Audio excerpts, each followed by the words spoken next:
noches. Este es tu programa, La Danza de la Vida. Es un placer recibirte, pero además compartir contigo esta noche con un gran músico. Un gran músico, flautista, mexicano, talentoso, gran ser humano, un ocupado, no preocupado, del bienestar social. Horacio, bienvenido a esta tu casa, a este tu programa. Malinale, qué gusto enorme y qué honor y qué orgullo volver a charlar contigo, una líder en la opinión, una gran artista, una gran bailarina y coreógrafa, y pues estoy muy orgulloso de charlar contigo. Nosotros sabemos que Horacio es una persona que inicia sus estudios desde muy temprana edad y que viene esta conexión a raíz de en algún momento estar cerca de una hermosa pianista en temprana edad. Y de ahí descubrir un poco esta facilidad por la música. Yo quisiera que retomáramos un poquito a grosso modo. Mira, la suerte que yo tuve, que fue como siempre lo he dicho, ¿no? Como el burro que tocó la flauta, ¿no? Fue que me encuentro con la flauta como instrumento escolar en la secundaria, nunca habiendo tenido yo contacto con ningún instrumento en mi vida, ¿no? Nunca tuve contacto con la música ni nada. Sin embargo, siempre supe que, o sea, ya en retrospectiva, que yo era un niño muy musical porque yo casi todo lo que decía de niño lo decía cantando. Yo recuerdo perfectamente las tonalidades. Como tengo una cosa que se llama oído absoluto, que sé perfectamente las alturas de las notas, que son ya sabiéndolas consciente, habiéndolas aprendido en la escuela de música, en el conservatorio, cuando estudié. Si me ponen un comercial de los años 60, de cuando era yo niño, me acuerdo, o sea, ahorita me acuerdo del comercial y me acuerdo de la tonalidad. Entonces, cuando entro a la secundaria, mi oído estaba muy bien configurado, porque yo qué iba a saber, ¿no? Entonces me dan una flauta en la escuela y descubro que soy muy talentoso, muy ágil para sacar las melodías de oído y para imitarlas con la flauta. No me hizo gran mella hasta que oí tocar unos días después de ese suceso a esta compañerita de la que hablas, sí, de la que bien hablas, Claudia Aguirre, con la que estoy total y absolutamente, siempre estoy en contacto con ella, pero siempre estaré en deuda con ella porque ella fue al haberme inducido indirectamente a la música clásica porque ella tocaba el piano. Su papá era violinista de la Sinfónica Nacional, bueno, pues la puso a estudiar piano desde niña con Héctor Rojas, pero ella ya estudiaba con Héctor y cuando la oigo tocar una sonata de Mozart de cerca en la secundaria, me transforma el mundo, me transforma la vida, me transforma la psique, me transforma todo. Sí. Y al haber escuchado Mozart por primera vez así cerca en el piano, cerca de su mano izquierda, pues me transformó la vida. Eso fue como un rayo de luz, una epifanía, una revelación que nunca más volveré a olvidar en mi vida, porque fue lo que me transformó a querer ser músico y tocar esa música clásica, de la cual había yo estado ausente, que nunca se me indujo, que nunca se me puso enfrente, que nunca se me procuró, y a partir de ahí yo quise hacer eso. Y ya no salí nunca, quedé totalmente cautivo de la música clásica y hasta el día de hoy sigo con eso. Ahora, entras ahí en la música, Horacio, pero eres una persona muy culta, estás en la música y continúas en la música. ¿Qué te da la música que no te da ningún otro arte? Mira, la pregunta que haces que es una maravilla, porque engloba algo que todos tenemos como arte primigenio, que es la música. O sea, el gran arte primigenio que tenemos, que llevamos dentro, llevamos en el corazón, porque el latido del corazón es una frecuencia cardíaca que es el sentido del ritmo, un ritmo regular. Nacemos con la música, traemos la música por dentro. Y entonces al nacer con música, porque además antes de haber percibido los colores, somos música. Antes de bailar ya somos música, y la danza es el otro arte también más primigenio, porque finalmente empezamos a sincronizar, incluso tal vez desde eso no lo sabremos, pero desde antes de nacer algunos movimientos del cuerpo con esa música que oímos dentro del corazón o que nos ponen cuando alguien le acerca a la panza de la mamá un teléfono con música o un antes era un radio con música o le tocan música en vivo, tal vez el bebé mismo siente y puede reaccionar rítmicamente, ¿no? La conciencia de la danza con la música ya viene después, al igual que los colores, al igual que las palabras. La música te regresa a tu naturaleza básica, entonces. Si el escuchar música te confronta con tu psique, contigo mismo y te alimenta, dijéramos, emociones y sensaciones mentales muy específicas, ya el ejercitar la música como profesional ya te mueve, ya te privilegia el cerebro en un sentido total y absolutamente diferente al de cualquier otro lenguaje. Seguramente con la danza, y tú no me dejarás mentir, seguramente con la danza pasa lo mismo con esas inteligencias motoras que ustedes manejan, ¿no? Pero en la música, el ejercitarla, hay otras inteligencias que no tienen otras artes. Ya quisiéramos los músicos, por ejemplo, y en eso sí lo tengo que reconocer, ya quisieran muchos músicos poder bailar y poder dominar su cuerpo, o sea, el conocimiento del cuerpo de la danza. Por eso la danza es para mí, como te digo, de las artes, la segunda más primigenia o más natural del ser humano. El plano de inteligencia que maneja la música es muy interesante, Claro, careces de otras cosas. No sé qué tan bueno seas para bailar, Horacio. Me gusta mucho bailar, soy rítmico bailando, me gusta mucho, sí soy bastante bueno, dijéramos, bailando, pero ya hacer pasos de danza o entender la etiología última de la danza, tal vez me cueste trabajo, pero soy bailador. Un instrumento como la flauta dulce en este caso, ¿cómo es que un músico, en este caso Horacio Franco, hace que esa música esté presente? ¿Cómo es que se vuelve versátil? No hay mucha obra para la adaptas. ¿Cómo moverse? Porque pues no hay tanto repertorio. La flauta dulce, como tú lo dices bien, es un instrumento que tuvo una virtud y una desvirtud, un defecto muy grande en su construcción. La flauta dulce se utilizó mucho. O sea, las flautas todas son instrumentos total y absolutamente prehistóricos, ¿no? Sí. O sea, desde que el hombre perfora un hueso y le saca sonido, a partir de entonces ya empieza a haber flautas. O sea, eso se empieza a gestar en el Paleolítico, ¿no? En todas las culturas hay flautas, en todas, que se empezó a popularizar en el medievo, ya en el medievo tardío. Ya aparece iconografía en las iglesias y en manuscritos de flautas, ¿no? Esta flauta se empieza a usar junto con la flauta transversa también. Y hay iconografía desde el siglo XI, XII, más o menos. Y los primeros vestigios, ya la primera flauta más antigua que se conoce, es una flauta que se encontró en un ático, en una casa en Dordrecht, en Holanda, pero empezó a desarrollarse en Europa a partir de esos siglos, ¿no? 14, 15, 16, 17, 18, llegó al clímax de su construcción en el siglo XVII y en el siglo XVIII.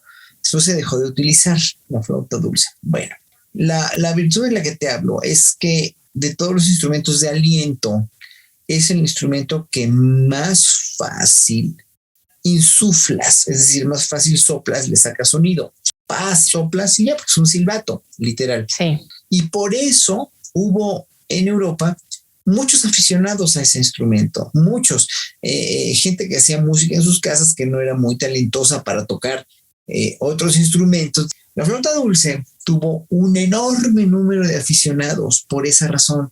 Hay mucha música en el barroco escrita precisamente para esa gente que tocaba la flauta de pico y que consumía música de muy buenos compositores, pero que era muy sencilla. ¿Por qué? Porque ellas podían tocar música muy sencilla. Tener una casa editorial en Europa en ese entonces significaba tener las redes sociales a tu alcance o la televisión comercial a tu alcance. O sea, la fama y la gloria le venían a un compositor en el barroco por vender música impresa, porque además era muy buen negocio.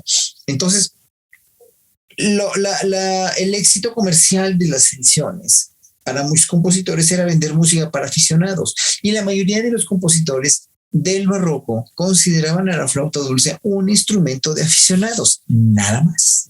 Entonces, la música que hay original para flauta dulce, el repertorio es muy, muy vasto, muy abundante, pero falta mucho por explorar las posibilidades técnicas profundas que tiene un instrumento como la flauta, porque no había tantos flautistas. Entonces Vivaldi compone una serie de 4 o 5 conciertos que son el epítome de la literatura flautística, que son difíciles, que son maravillosamente difíciles, pero es lo más que hay. O sea, 5 obras. Telemann edita algunas sonatas muy fáciles, otras más difíciles, muy buenas, pero son bien poquitas, ¿no? Sí. Si quieres hacer crecer un instrumento que se dejó de utilizar hacia 1750, porque ya no les daban para más, ya no se puede desarrollar como la flauta transversa, sí se puede desarrollar. Entonces ya no tuvo salida, como no tuvo salida el clavecín, como no tuvo salida la viola da gamba. Entonces, obviamente, tiene su repertorio muy limitado, muy, muy, muy limitado. Entonces, yo siempre me la paso adaptando y adaptando y adaptando obras que no son para flauta para poder hacer crecer a un instrumento que solamente creció muy parcialmente en el siglo XVIII. Si tú tienes hoy por hoy estudiantes de música que tienen esta conexión con ese instrumento y deciden por ahí, casi parece estoico, qué complicación o qué difícil o cómo mantener, Horacio, a un chico por el camino. O sea, no de alguna manera retroceder o decir lo dejo, porque además en este momento no hay una exposición, una apertura, vamos piano, piano. Tienes toda la razón. La flauta de pico tiene unas posibilidades laborales así de pequeñas. Todos los instrumentos tienen cabida o tienen posibilidades laborales en una banda o en una orquesta sinfónica. Correcto. Oye, las orquestas barrocas, violines, violonchelos, contrabajos, oboes tienen mucho repertorio, fagot también, cornos también pueden tener más repertorio, trompetas también, pero la flauta dulce tiene una cuestión laboral muy pequeña. Entonces, obviamente, es como la guitarra, porque hay un meme que salió varios años hace por ahí, sí, que decía las casas de los músicos, ¿no? Pero para vivir de la guitarra sí se necesita mucha paciencia y ser muy bueno y ganar muchos concursos, aliarte con otros guitarristas para hacer orquestas de guitarra, bla, bla, bla, bla, bla, y lo que tú quieras y mandes. Sí. Y aún así tienen el estigma de morirse de hambre o de vivir en un bajo puente. Pues pasa igual con la flauta dulce, nada más que la flauta dulce tiene 20 veces menos repertorio que vender, por eso que la guitarra. Entonces, mira, yo fundé, o porque se hizo los planes de estudio en 1980, antes de irme a estudiar a Holanda, cuando tenía yo 16 años. El director del conservatorio me pidió empezar a hacer la carrera, hice planes de estudio, regresé de Holanda en 1985, pero ya para entonces ya varios alumnos míos y varios otros flautistas habían fundado las carreras en la Nacional de Música y también en la Superior de Música. Entonces, todavía hoy por hoy no se acaba de autorizar esos planes de estudio que hice yo, precisamente por la cuestión laboral, ¿eh? Sí, es difícil, ¿eh? Se tituló Guillermo López Mazón, un extraordinario chico que toca flauta dulce, muy bien también la flauta transversa, pero se tituló ya no con esos planes, porque no es posible titularse sin planes de estudio, pero se tituló como flauta transversa con la flauta dulce. Y así se han titulado varios alumnos míos. Una chica que está que está viviendo desde hace 20 años o más en Austria, Angélica Castillo, otro chico, Miguel Silva, también se tituló así. O sea, se han titulado varios alumnos míos dentro del conservatorio. En el conservatorio donde yo estudié en Ámsterdam, sí, que era la mejor escuela del mundo en los 80s. Yo estudié y me recibí y tuve el honor y el orgullo de haberme recibido en esa escuela que era la meca de los flautistas en el mundo. Sí. Nos recibimos como 16 ese año que yo me recibí en 1985 y salimos titulados 16 flautistas, de los cuales solamente 3 nos dedicamos después a vivir de la flauta dulce. ¿Por qué? Porque en Europa no se podía. vivir de la flauta dulce. ¿Por qué? Porque otros empezaron a escoger otros instrumentos porque de eso se iban a tragar.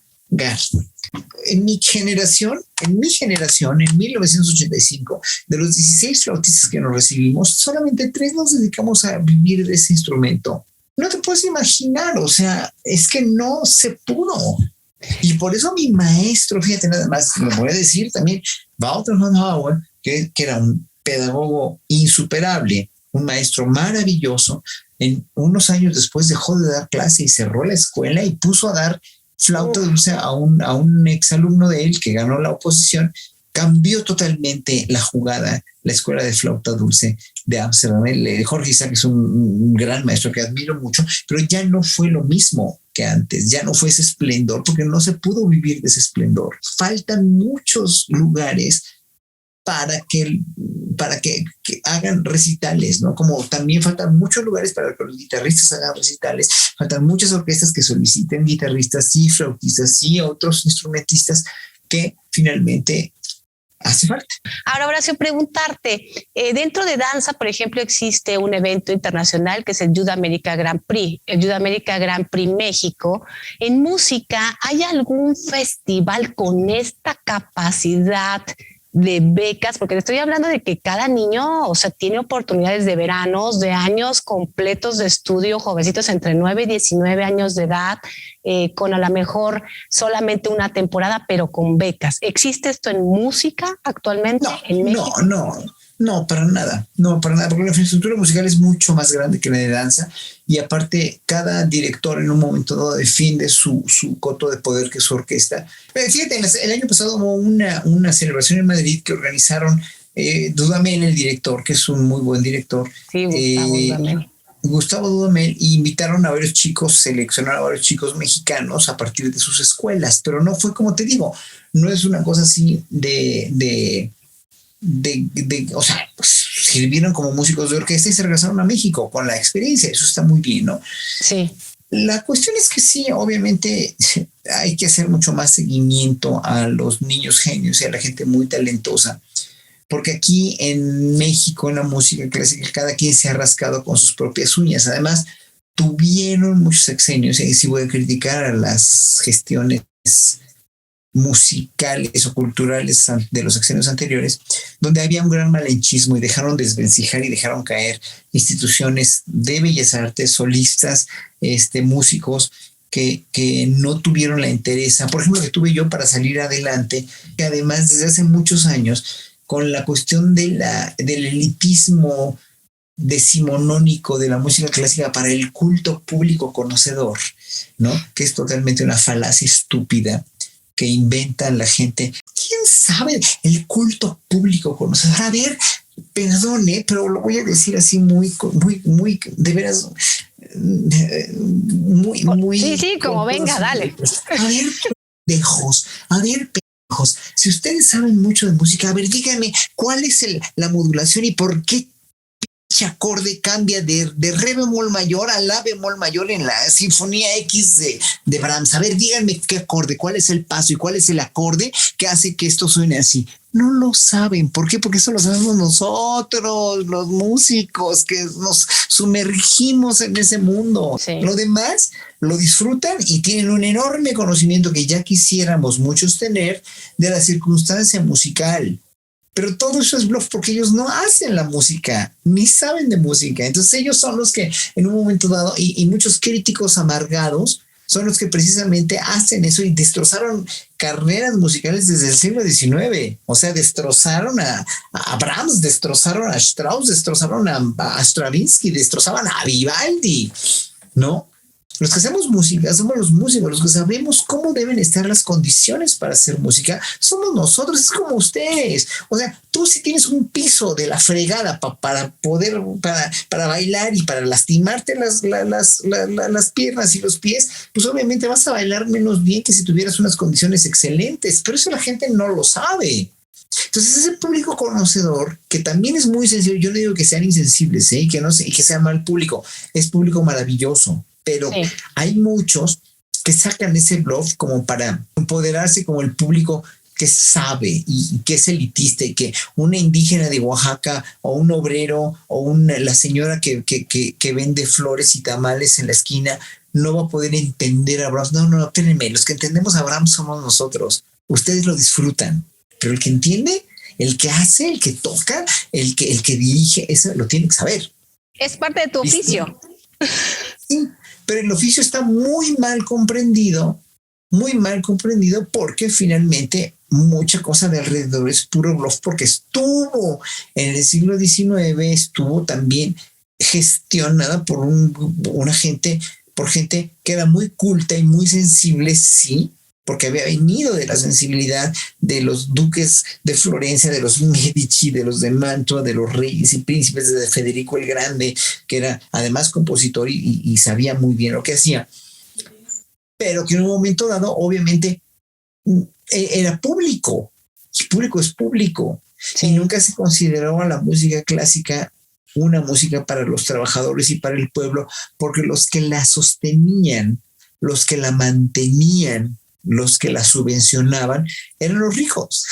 Pero desde hace muchos años también se venía democratizando, aunque fue el proceso de democratización, y debemos reconocerle eso a los gobiernos priistas y panistas incluso de México, y perredistas también, que hayan popularizado mucho la cuestión de salir a las calles de los músicos, ¿no? O sea, sí lo hicieron, o sea, hicieron conciertos al aire libre, hicieron conciertos para todo tipo de público, porque tenían una buena visión. O sea, empezaron a hacerlo ya en los 80s y en los 90s, e hicieron muy bien, porque hicieron un proceso de democratización que le vino a la música muy bien, porque el público joven se hizo adepto a la música clásica. Pero en Europa no pasó, ¿eh? En Europa nunca pasó. Y en Europa el público se iba muriendo ya desde los 90, se iba muriendo porque ya estaban viejos. El público era de pelo gris y sigue siendo de pelo blanco. Para que veas el tercer mundo viendo un poco más del primer mundo, por así llamarlo, ¿no? Sí, en México no estamos mal y no quiero no voy a echar culpas a nadie, pero sí, obviamente hicieron una muy buena gestión gobiernos anteriores, priorizando eso. Por otro lado, también hicieron unas tranzas tremendas y enormes, porque era un negocio. México vivió en un imperio de la corrupción. Ahora sí, la tajada del pastel debe ser repartida igual como es repartida en Europa, como es repartida en Estados Unidos. Sí. Ahora, Horacio, preguntarte, ¿cómo es que tú consideras que se puede hacer un salto cuántico cultural? Por un lado, tenemos un sistema educativo que no está enfocado en los dones y talentos. Por el otro lado, tenemos el carácter del mexicano, muy fiestero, poco consistente, un poquito laxa la cosa. Y por el otro lado, la falta de estructura para poder sostenerlo, aún con estos avances que se van manifestando parcialmente. ¿Qué poder hacer para que esto a nivel México acontezca? Mira, el proceso que tiene que vivir México es un proceso muy fuerte y muy largo y muy planeado si se quiere dar ese salto. No hay fórmulas mágicas.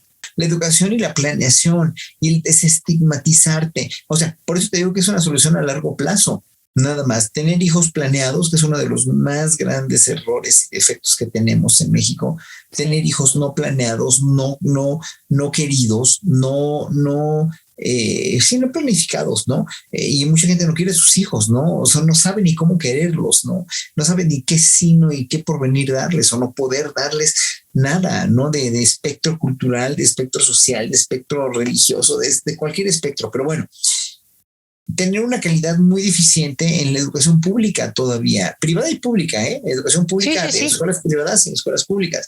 Tener una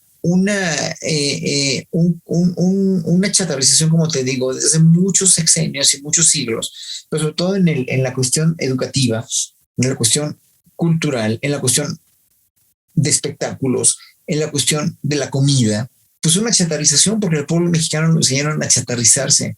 Aunque fuera de clase alta, para deschatarrizarlo van a necesitarse años y años y años de una educación pública, de una educación privada, de la cuestión de la valoración de nuestros orígenes, de la cuestión de la no discriminación, de la cuestión de la, o sea, es titánico, titánico. Sí. Por encima también, además, tienes que contar con la cuestión de idiosincrática de las religiones y del guadalupanismo, del México guadalupano, del México supersticioso, del México de San Judas Tadeo, que todos son muy valiosos, ¿eh? Debería haber un guadalupanismo crítico en ese sentido, un guadalupanismo histórico, o sea, estamos conscientes de esto y esto y esto, y sí creemos en una Virgen de Guadalupe, pero pues fue una imposición también muy inteligente de los españoles para dominarnos, ¿no? Y sí creemos en sus milagros, nadie dice que no. Hay que respetar las creencias, pero hay que entender también, así como Bach entendía su religión protestante y dedicó la mayoría de su obra, que es la obra más monumental que existe en la vida, a Dios, no está peleada la inteligencia con la religión, pero sí está peleada, o sea, sí, lo que yo siempre voy a denostar es el uso de la religión o el uso de cualquier chantaje para manipular y para controlar a una población, que fue lo que hicieron aquí y lo que siguen haciendo, que es muy terrible. Cuando nos quitemos de ese estigma, pues vamos a superarnos como pueblo mucho. No quiere decir dejar de creer, no, dejar de comer lo que comemos, porque además lo que comíamos siempre fue maravilloso hasta que nos trajeron el McDonald's y la chatarra norteamericana y la chatarra Maruchan y la chatarra Sabritas y la chatarra Marinela. Ojalá que este México extienda sus alas. Creo que en ti existe ese anhelo grande porque lo he observado en varias ocasiones, en varios comentarios, en varias entrevistas, y además nos compartes de tu música. ¿Qué viene para Horacio? Y yo sigo estudiando y estudiando y estudiando y poniendo obras y obras y obras, y no me importa. O sea, yo, mi afán de estar en contacto con mi verdadero yo, que es la flauta y la música, no lo voy a dejar nunca. Nunca. Trataré en un momento, estoy viviendo de otra cosa, además ahorita, o sea, bueno, de mis clases del conservatorio, obviamente, pero estoy empezando a hacer negocios por otro lado, entonces prefiero hacer eso a amargarme porque de la música no se puede vivir. Bueno, de muchas cosas no se puede vivir. En lo personal, tengo que decir que desde que conocí a Horacio, me he sentido que estoy con alguien como en casa. Son manifestaciones diferentes, pero no lejanas, definitivamente. Yo igual contigo, ¿eh? Yo igual lo siento contigo, mucho de la esencia de lo que es Horacio, lo digo así a corazón abierto. Y por otro lado, creo entender esta situación que hablabas hace un rato de, bueno, la falta de constitución de un proyecto educativo, ¿no? Y cómo tú lo ves y cómo lo manejas tiene inteligencia lo que estás haciendo, una gran inteligencia, aunque a la vista inmediata pudiera parecer hasta opuesto, ¿no? Entonces, trato de hacerlo. Eso se agradece porque quizá detrás de eso hay un ver por los seres humanos para que tengan por lo menos un inmediato que comer. Así es. Y felicidad, ante todo la felicidad. Así es, pues ha sido un placer estar esta noche con Horacio. Esta es tu casa, Horacio, este es tu espacio y definitivamente cada que te escuchamos aprendemos mucho de ti, nos contagias con esta forma de vivir, porque no es nada más en la música, Horacio tiene una alimentación muy especial, un ejercicio muy ordenado, es una música en una forma de vida y eso es lo más genuino que puede haber. Trato de hacerlo y ser congruente siempre conmigo mismo, en verdad, No, nunca falto a mis principios. Eso es muy importante, nunca faltar a tus principios y nunca decir que eres quien no eres. Muchísimas gracias por acompañarnos esta noche, por estar en tu programa La Danza de la Vida. Te esperamos en una próxima emisión para compartir, saber de manera accesible y para todos acerca de la cultura en México.